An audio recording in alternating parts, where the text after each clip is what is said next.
So a couple weeks ago, I did a few videos on the best classic self-help books and also on the best self-help books for confidence for men.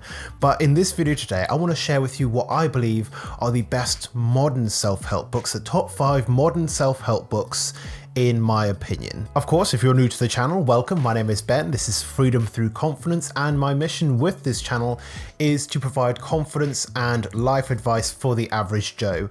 And I hope that by sharing these books with you, you'll be able to read them and get as much value from these books as I have, so that you can start to work on improving your life in whatever way makes sense to you. So we're going to jump into the very first of these books. It's actually the only one of these books that I still own a physical copy of.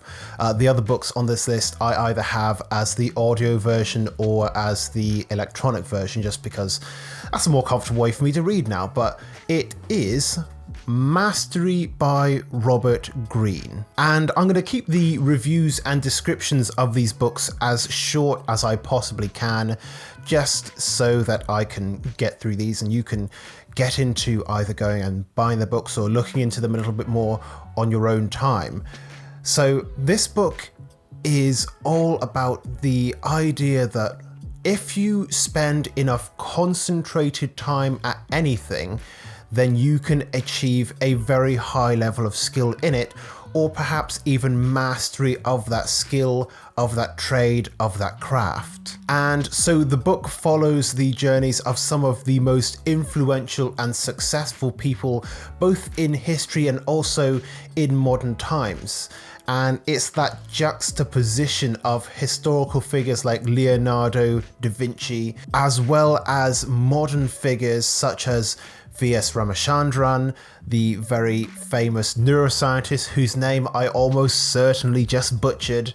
But in understanding what made those people who they are today, ostensibly normal people, into superstars of their field, people who, by the general nature of things, shouldn't really have found the success that they did, but they put in a certain amount of concentrated effort and over time were able to master what they were most passionate about. So I highly recommend reading this book. I'll be honest, it's a long book. It is a little bit wordy at times, which is why I prefer the audio version of this. I just own the physical book for the sentimental value because I really like the book, but I would highly recommend it as a read anyway. Okay, the second book on my list of top 5 modern self-help books is The Compound Effect by Darren Hardy. Again, it's a very, very simple concept in this book, and it is the idea that small steps over time build up and compound and create momentum towards what it is that you want to achieve. This is something I've talked about on my channel time and time again, the idea that in most self-help it's all about going after a massive goal and taking massive action to achieve that, and sure, there's a time and a place for that. But the most important thing you could do on a day-to-day basis is just take small actions over and over and over again. The simplest way to describe the compound effect is through one of the examples actually given in the book, which is, what would you prefer to have? A magic penny that doubles over the course of 30 days or $1 million? Now, on the surface of it, it seems like $1 million is the most obvious choice. Because, you know, a magic penny that doubles every day, it doesn't seem like it would amount to too much. But what it actually amounts to, if you look this up and work through the math yourself, is it's like $3 or $4 million at the end of that 30 days. And that's the way that our goals work, is that, you know, it might not seem like a whole lot is happening at the beginning. That magic penny doubles from 1 penny to 2 pennies, and then from 2 pennies to 4 pennies, 4 pennies to 8 pennies. It doesn't seem like it's too much, but once you're starting to get towards the end of it, and you know, you're getting towards like day 26, day 27, when it's like several $100,000, and then that's doubling to like $1 million, and that's doubling to like $2.5 million or something like that. I can't remember the exact math, I'll be 100% honest, so I'm just kind of eyeballing it, and my math isn't too great. So I would recommend that you look up the analogy just to get the idea of the compound effect ingrained in your mind. But just doing the right things day in and day out is what is going to achieve that goal for you. Fair warning, this book is a little bit self-helpy at times, but if you can look past that, then it's a very, very interesting read, very motivational in order to get you on the path towards working on your goals daily. The third book is Atomic Habits by James Clear. Now, this is a book that I only actually read last year, kind of late last year, and it was a massive game changer for me.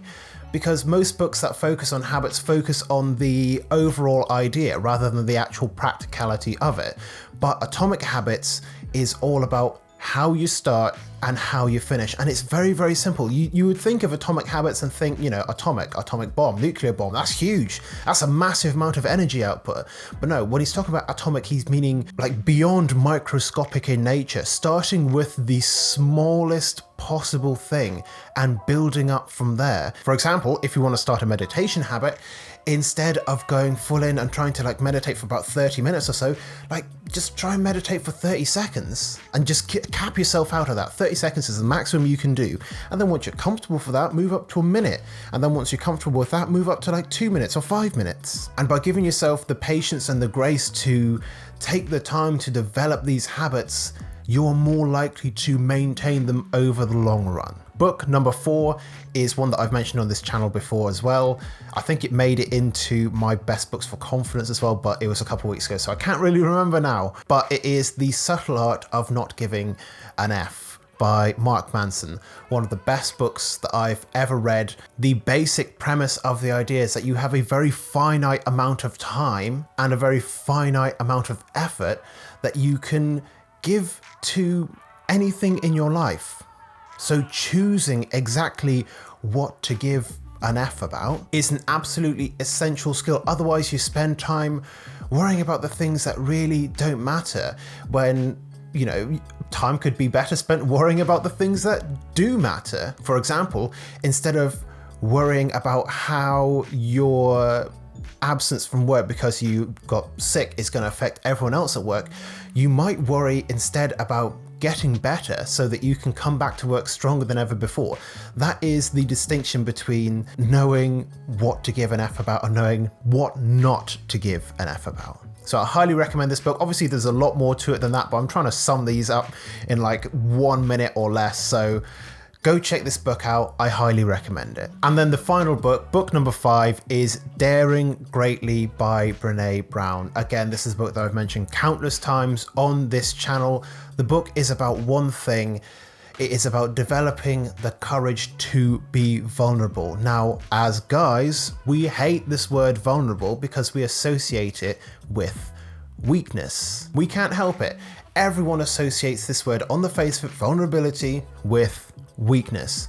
But vulnerability isn't about weakness at all. It is about being who you truly are. And yes, that might sound a little bit wishy-washy, but think of it in terms of authenticity. Think about it like being your most honest self.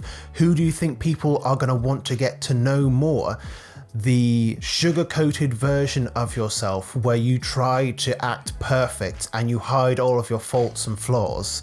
No, the best version of you to show to the world is the true you. And if there's any rough edges, then by presenting that to the world, you give yourself a chance to be better, but it all starts with vulnerability.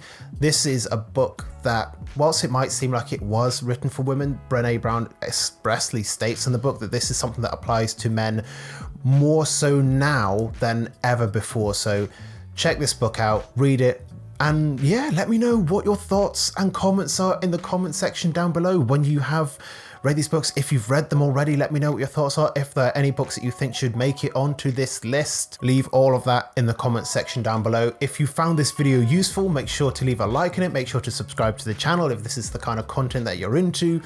But otherwise, I'm going to call it a day on this video, and I wish you the best of luck on your journey towards self-confidence and self-improvement.